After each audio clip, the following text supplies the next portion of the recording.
The morning mist hung over Windsor Castle like a gray blanket as Thomas Mitchell adjusted his red tunic for what he thought would be another ordinary day. He had been guarding the royal family for 15 years, and the routine had become second nature. Stand straight, eyes forward, never speak unless spoken to, and always maintain the dignity of the crown. These were the rules that had governed his life since he was 22 years old. Thomas came from a working-class family in Manchester. His father had worked in the textile mills until they closed down, and his mother cleaned offices at night to make ends meet. When Thomas received the opportunity to join the Queen's Guard, it felt like winning the lottery.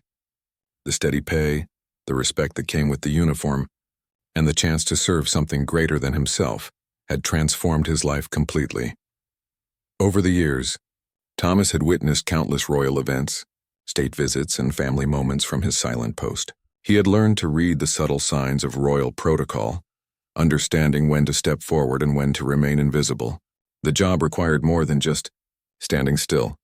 It demanded an almost supernatural awareness of everything happening around him, while appearing completely detached from it. All Prince George had always been different from other members of the royal family that Thomas had observed.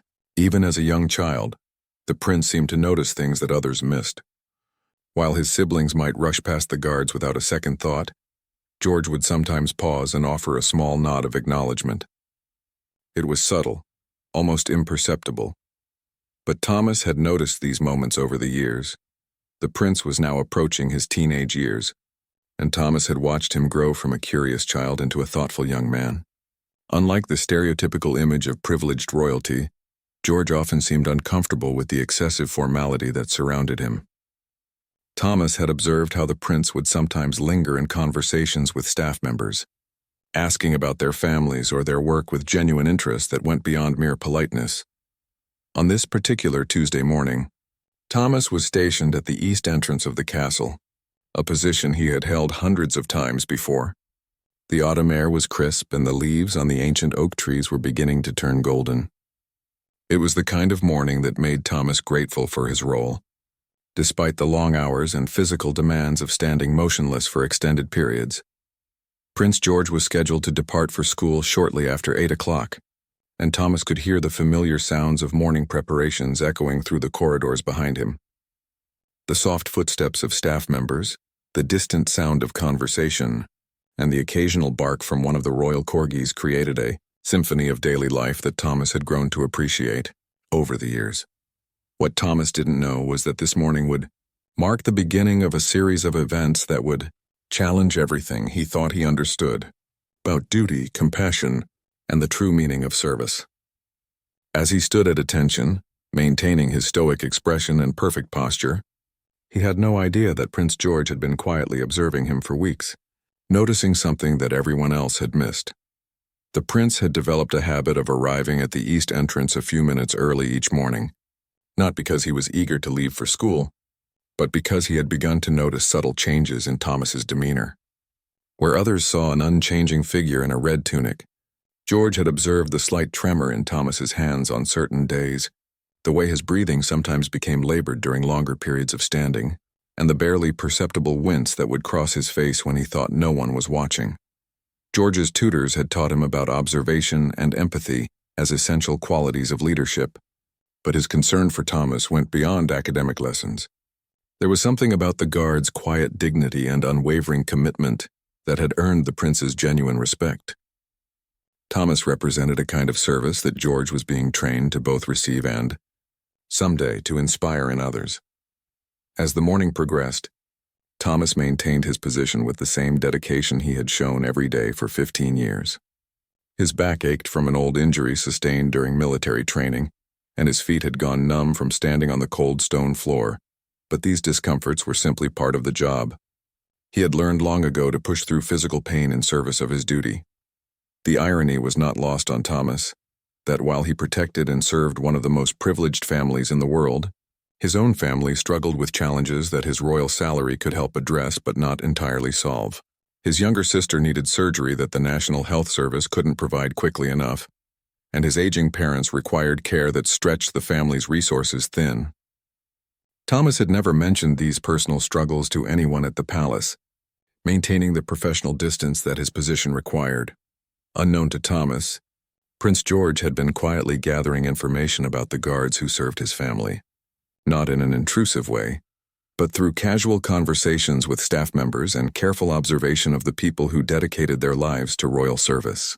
The prince was beginning to understand that behind every uniform stood a real person with real challenges, dreams and struggles that deserved recognition and respect. As 8 o'clock approached, Thomas prepared for the prince's departure, straightening his already perfect posture and ensuring that every detail of his appearance met the exacting standards of his position. He had no way of knowing that this routine morning would set in motion a chain of events that would not only change his life but also demonstrate the kind of leader that Prince George was quietly becoming. The sound of approaching footsteps signaled that the prince was ready to leave for school, and Thomas shifted imperceptibly into his departure protocol stance. What happened next would challenge every assumption about royal protocol and reveal the extraordinary character of a young prince who understood that true nobility comes not from birthright, but from how one treats those who serve with quiet dignity and unwavering loyalty. Prince George appeared at the east entrance precisely at 8 o'clock, but instead of proceeding directly to his waiting car as protocol dictated, he paused. Thomas remained at attention, eyes fixed straight ahead, but he could sense that something was different about this morning's routine. The prince stood quietly for a moment, and Thomas could feel the weight of the young man's gaze upon him. "Thomas?" Prince George said softly, breaking the usual silence that surrounded these morning departures. The use of his first name was unusual, and Thomas felt a slight flutter of uncertainty about how to respond. Protocol demanded that he maintain his position, unless directly addressed with a question or command, but the prince's tone suggested something more personal than a formal interaction. "Your Royal Highness," Thomas replied, maintaining his forward gaze while acknowledging the prince's presence with the appropriate respect. Years of training had taught him to respond to royal family members, while maintaining his professional composure. But there was something in Prince George's voice that suggested this conversation would be different from the usual brief exchanges about weather or schedule changes. Prince George stepped closer, positioning himself where Thomas could see him without breaking protocol by turning his head. "I've noticed that you've been standing at this post every morning for the past 3 weeks, even though the rotation schedule usually changes guards every few days. Is everything all right with the staffing arrangements?" The question caught Thomas off guard. Most members of the royal family were aware of security protocols in general terms, but they rarely paid attention to the specific details of guard rotations and staffing schedules. The fact that Prince George had not only noticed, but had been tracking the pattern for weeks suggested a level of attention that Thomas found both surprising and slightly unsettling. "The schedule has been adjusted to accommodate some staffing changes, Your Royal Highness," Thomas replied carefully. He wasn't lying, but he wasn't revealing the full truth either. The reality was that Thomas had volunteered to take extra shifts because he needed the overtime pay to help with his family's mounting medical bills.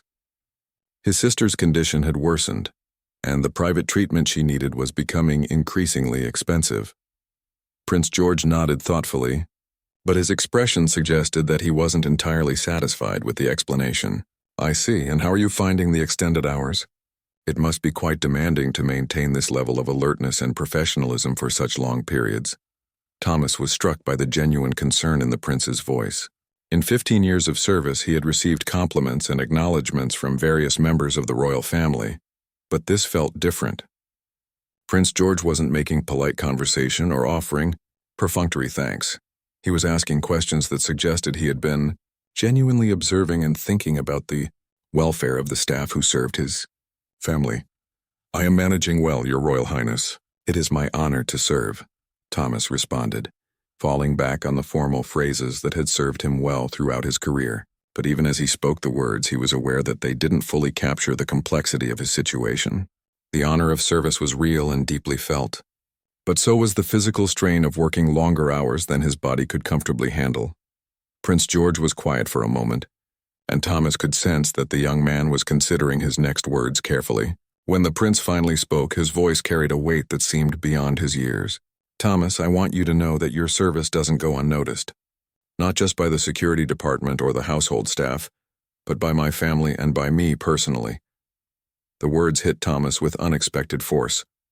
In all his years of service, he had received performance evaluations, salary reviews, and occasional commendations, but he had never received such direct personal acknowledgement from a member of the royal family. The fact that it was coming from Prince George, who was still technically a child despite his evident maturity, made it even more meaningful. "Thank you, Your Royal Highness. That means a great deal," Thomas replied. And for the first time in the conversation, his voice carried a note of genuine emotion that he struggled to keep professional. He was surprised to find that the prince's words had touched something deep inside him that he had been trying to keep buried under layers of duty and determination. Prince George continued, "I've been learning about the concept of service from my tutors, and they often talk about duty and obligation in abstract terms. But watching you and the other guards has taught me something different about what service really means. It's not just about following orders or maintaining protocols. It's about choosing to put something larger than yourself first, day after day, even when it's difficult." Thomas felt a lump forming in his throat as he listened to the prince's words.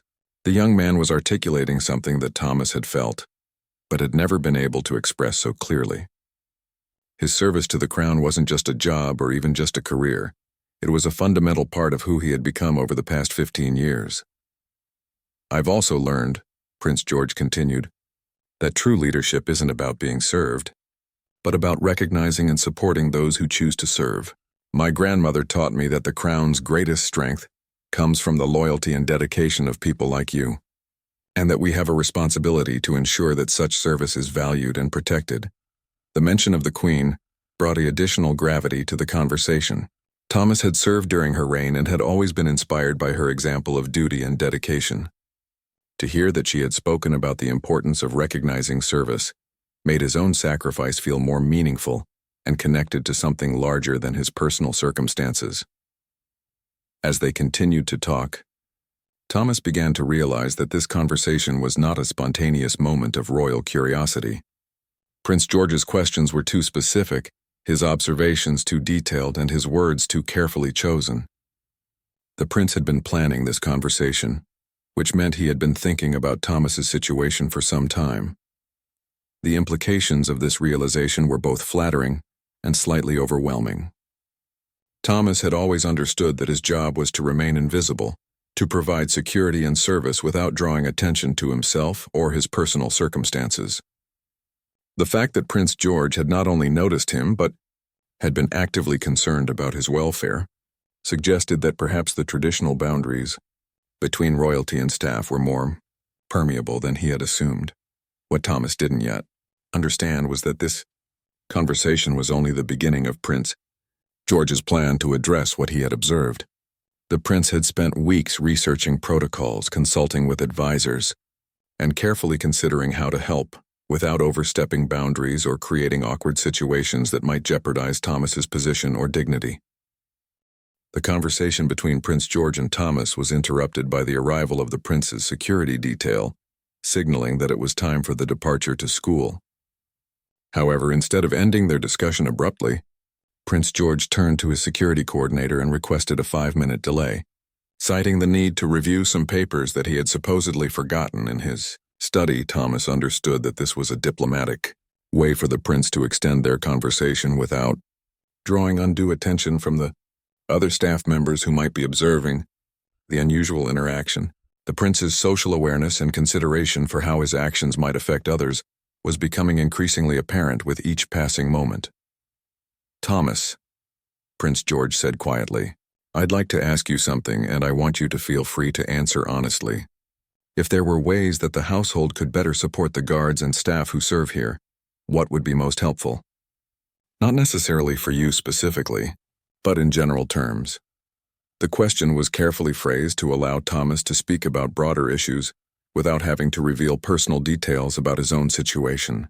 Thomas appreciated the prince's tactful approach, but he also recognized that this was an opportunity to advocate for his colleagues who might be facing similar challenges but didn't have the chance to speak directly with a member of the royal family.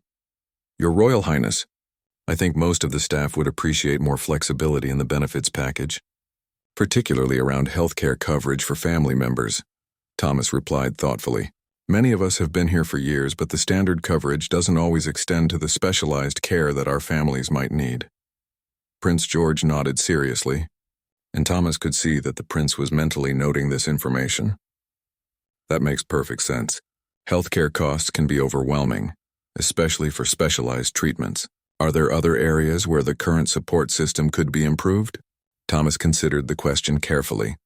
He was acutely aware that this conversation could be seen as crossing professional boundaries, but Prince George's genuine interest and respectful approach made him feel comfortable sharing his observations. Childcare support would be significant for many of the staff, particularly those who work irregular hours or extended shifts. And perhaps some kind of emergency fund for unexpected family crises would be helpful. Emergency fund, Prince George repeated, clearly filing away the suggestion. That's an interesting idea. Like a mutual aid society, but specifically for palace staff? The prince's quick understanding and ability to expand on the concept impressed Thomas and reinforced his growing sense that this young man possessed exceptional leadership potential.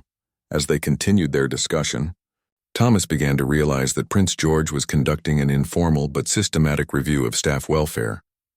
The prince's questions were informed and specific, suggesting that he had been researching these issues beyond just his observations of Thomas's situation. This level of preparation and genuine concern from someone so young was both inspiring and slightly humbling. "I hope you don't mind me asking," Prince George said, "but I've noticed that you seem to have some knowledge about healthcare challenges. Have you or your family had experience navigating the medical system?" The question was asked with such sensitivity that Thomas didn't feel like his privacy was being invaded. Even though the prince was clearly trying to understand his personal situation better, Thomas paused, weighing how much to reveal. The prince's approach had been so respectful and genuine that he felt a growing trust in the young man's intentions. "My sister has been dealing with a chronic condition that requires specialized treatment, not readily available through standard channels, Your Royal Highness. It's been educational about the gaps in coverage that many families face." Prince George's expression grew more serious. "I'm sorry to hear about your sister's condition. That must be incredibly stressful for your family, especially when you're balancing the demands of your position here with wanting to support her through treatment." The acknowledgement of the emotional toll was something that Thomas hadn't expected, and it touched him deeply. Throughout his sister's illness, he had maintained his professional demeanor at work, never allowing his personal concerns to affect his performance. The fact that Prince George understood the internal struggle between duty and family worry demonstrated a level of empathy that was remarkable in someone so young. "It has been challenging at times, Your Royal Highness, but serving here has provided the stability that allows me to help my family through difficult periods," Thomas replied. "I'm grateful for the opportunity to balance both responsibilities." Prince George was quiet for a moment, and Thomas could see that the prince was processing not just the information, but the implications of what Thomas had shared. When the prince finally spoke, his voice carried a new level of determination. "Thomas, I want you to know that your dedication to both your service here and your family is exactly the kind of character that makes me proud. To be part of an institution that attracts people like you." The comment was unexpected and powerful. Thomas had never thought of his situation in terms of character, or as something that might inspire others. He had simply been doing what seemed necessary and right, balancing his commitments as best he could manage. To hear Prince George frame it as something admirable shifted his perspective on his own struggles. "Thank you, Your Royal Highness. That's very kind of you to say," Thomas replied, though he could hear the inadequacy of his words in expressing how much the prince's acknowledgement meant to him. Prince George glanced at his watch and realized that he could no longer delay his departure without causing scheduling problems for his teachers and security detail. However, as he prepared to leave, he made a statement that would stay with Thomas for the rest of the day.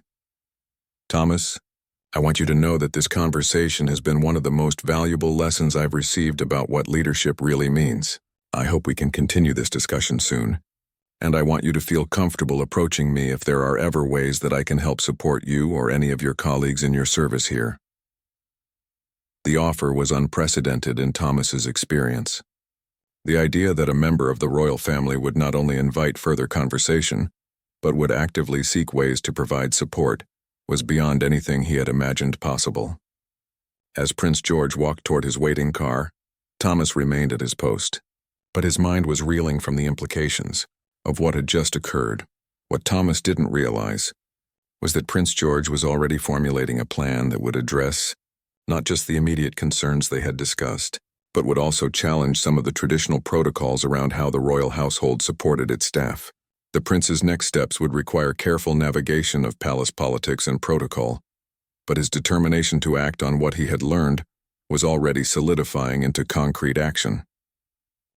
That evening, Prince George did something unprecedented. Instead of proceeding with his usual routine of homework and royal obligations, he requested a private meeting with his father's private secretary, Sir Edmund Hartwell, one of the most senior advisors in the royal household. The prince had spent the entire day at school, thinking about his conversation with Thomas, and had concluded that good intentions needed to be transformed into concrete action. Sir Edmund was initially surprised by the prince's request for a formal meeting. While Prince George was known for his thoughtful questions and genuine interest in royal duties, he had never before initiated such a serious discussion about household policies. The private secretary agreed to meet with the prince in his study after dinner, curious about what had prompted this unusual request. "Sir Edmund," Prince George began, "I've been thinking about the welfare of our staff, particularly the guards and household employees who have been with us for many years. I'd like to understand more about the current support systems and explore whether there might be ways to enhance them." The phrasing was diplomatic but direct, and Sir Edmund immediately recognized that this was not a casual inquiry from a curious teenager. The prince was speaking with the formality and seriousness of someone who had given considerable thought to the issue and was prepared to engage in substantive policy discussions. "That's a very thoughtful area of inquiry, Your Royal Highness," Sir Edmund replied carefully. "What specifically has prompted your interest in staff welfare at this time?" The advisor was skilled at reading the motivations behind royal requests, and he sensed that Prince George had encountered a specific situation that had catalyzed this broader concern. Prince George had anticipated this question and had prepared his response carefully. He understood that revealing too much about his personal interactions with Thomas might compromise the guard's privacy or create awkward situations for other staff members. However, he also knew that he needed to provide enough context to justify his request for information and potential policy changes. "I've been observing and occasionally speaking with various staff members as part of my education about how the household functions," Prince George explained. "Through these interactions, I've become aware that some of our long-serving employees face personal challenges that our current support systems may not adequately address, particularly around healthcare needs for their families." Sir Edmund nodded thoughtfully. The prince's explanation was diplomatically phrased but suggested that he had identified specific gaps in the current benefit structure. This was exactly the kind of leadership awareness that the royal family hoped to cultivate in the younger generation, though it was arriving earlier and more fully formed than anyone had expected. "The current benefits package is reviewed periodically," Sir Edmund said, "but it's been several years since we conducted a comprehensive evaluation of whether it meets the evolving needs of our staff. What specific areas do you think might benefit from review?" Prince George had prepared for this question as well, having spent considerable time researching both the current palace policies and broader best practices in employee benefits. "I think we should particularly examine healthcare coverage extensions, emergency financial assistance programs, and perhaps childcare support for staff members who work irregular hours." The specificity of Prince George's suggestions impressed Sir Edmund. These were not vague humanitarian sentiments, but concrete policy areas that required detailed understanding of both staff needs and administrative feasibility. The private secretary realized that the prince had done substantial homework before requesting this meeting. "Those are all areas that could potentially be enhanced," Sir Edmund agreed. "However, any changes to staff benefits would need to be carefully planned and budgeted. We would also need to ensure that any new programs are sustainable long-term and don't create precedents that could become problematic in the future." Prince George had anticipated these concerns as well. "I understand the need for careful planning and fiscal responsibility. I was hoping we might be able to commission a study of current staff needs and benchmark our benefits against other comparable institutions. I'd also like to explore whether there might be ways to pilot some enhancements on a smaller scale before implementing broader changes." The maturity and strategic thinking demonstrated in Prince George's response surprised Sir Edmund. The prince was not simply making emotional appeals for increased spending, but was proposing a systematic approach to policy development that showed genuine understanding of institutional management principles. That's a very reasonable approach. Your Royal Highness, Sir Edmund replied, I can certainly initiate a review process and arrange for you to meet with the Human Resources Director to discuss current policies in more detail. Would you also like me to research how other royal households and comparable institutions handle staff benefits? Yes, that would be extremely helpful, Prince George said. I'd also like to understand whether there are any legal or traditional constraints that might limit our flexibility in enhancing staff support programs. As their conversation continued, Sir Edmund began to realize that Prince George was not engaging in a temporary burst of social conscience, but was demonstrating a genuine commitment to understanding and improving the institution he would someday lead. The prince's questions showed depth of thought and long-term perspective that suggested this interest in staff welfare was part of a broader vision for responsible leadership. Your Royal Highness, Sir Edmund said as their meeting drew to a close, I'm impressed by your thoughtful approach to this issue. Would you like me to arrange for you to meet with some of the senior staff members to hear their perspectives directly? It might be valuable for you to understand their experiences and suggestions firsthand. Prince George's eyes lit up at this suggestion. That would be excellent. I think it's important to hear directly from the people who would be affected by any policy changes we might consider. After Sir Edmund left, Prince George sat alone in his study, feeling a mixture of excitement and responsibility. He knew that his conversation with Thomas had set in motion a process that could potentially benefit many people. But he also understood that he needed to be careful not to raise expectations, that he might not be able to fulfill what Prince George didn't yet realize was that news of his inquiry into staff welfare had already begun to circulate quietly through the palace's informal communication networks. Senior staff members were buzzing with curiosity and cautious optimism about what the prince's interest might mean for their future working conditions. Meanwhile, Thomas continued his duties, unaware that his morning conversation with Prince George had initiated a comprehensive review of palace employment policies.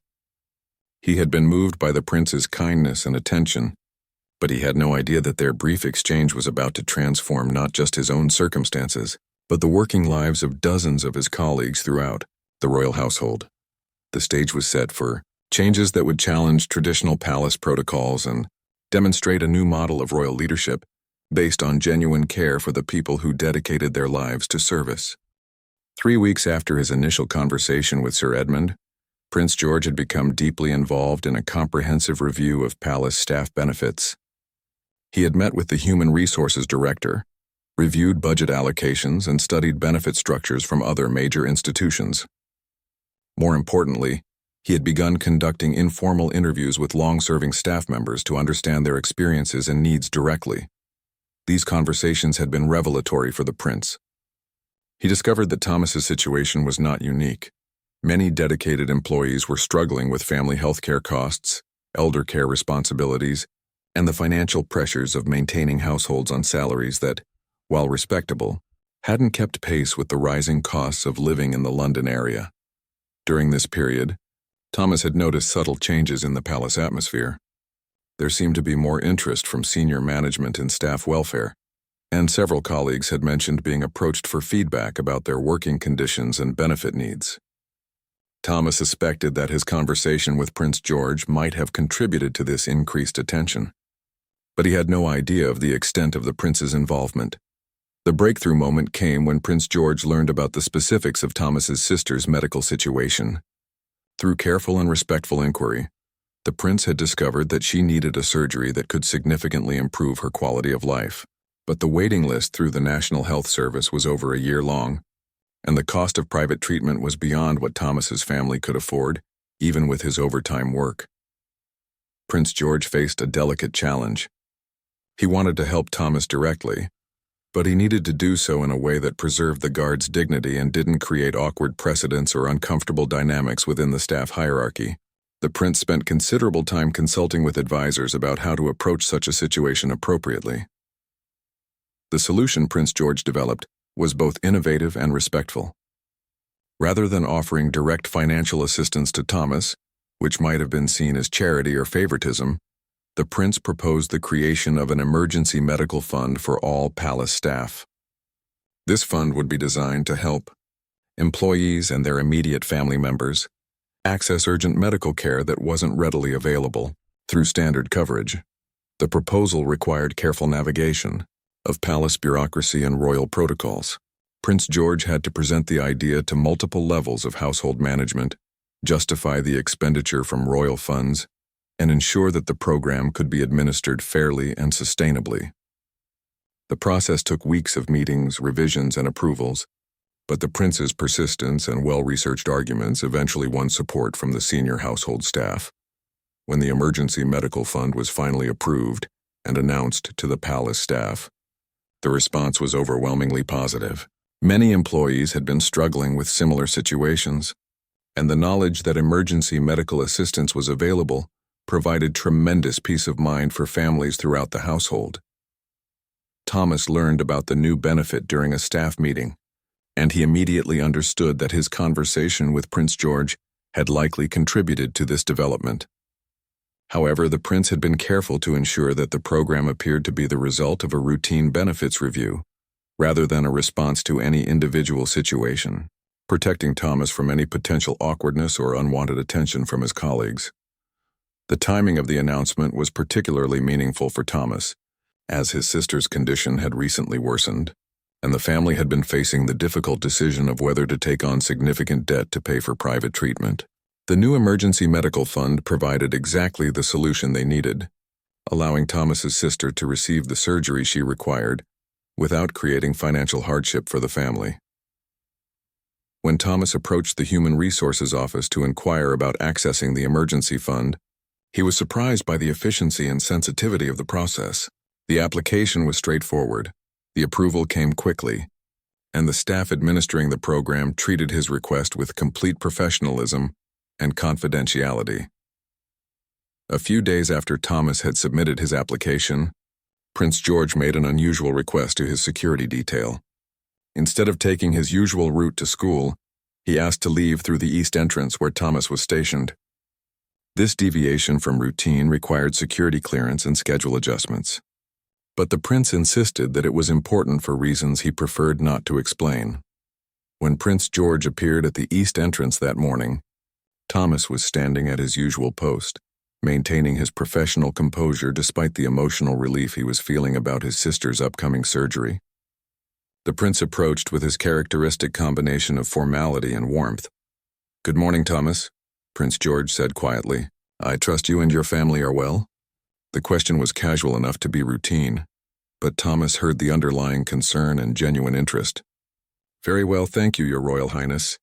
My family and I are very grateful for the new medical assistance program that was recently announced. It's an extraordinary benefit for the staff." Prince George nodded thoughtfully. "I'm pleased to hear that the new programs are proving helpful. The household management felt it was important to ensure that our staff have access to the support they need, particularly during difficult times." There was a moment of meaningful silence between them, and Thomas understood that Prince George was acknowledging the connection between their earlier conversation and the new benefits without explicitly stating it. This subtle approach allowed both men to recognize what had occurred while maintaining the professional boundaries that their respective positions required. "Your Royal Highness," Thomas said carefully, "I hope you know how much your consideration and attention to staff welfare means to all of us. It demonstrates a kind of leadership that inspires tremendous loyalty and respect." Prince George smiled, and for a moment, the formal distance between them seemed to diminish slightly. "Thomas, I've learned more about real leadership from observing people like you than from any textbook or tutorial. Your dedication to service, both here and to your family, represents the very best of what public service should be." As Prince George prepared to continue to his car, he paused and made a comment that would stay with Thomas long after the prince had departed. "I hope you'll always feel comfortable approaching me or any member of my family if there are ways we can better support the people who serve with such dedication.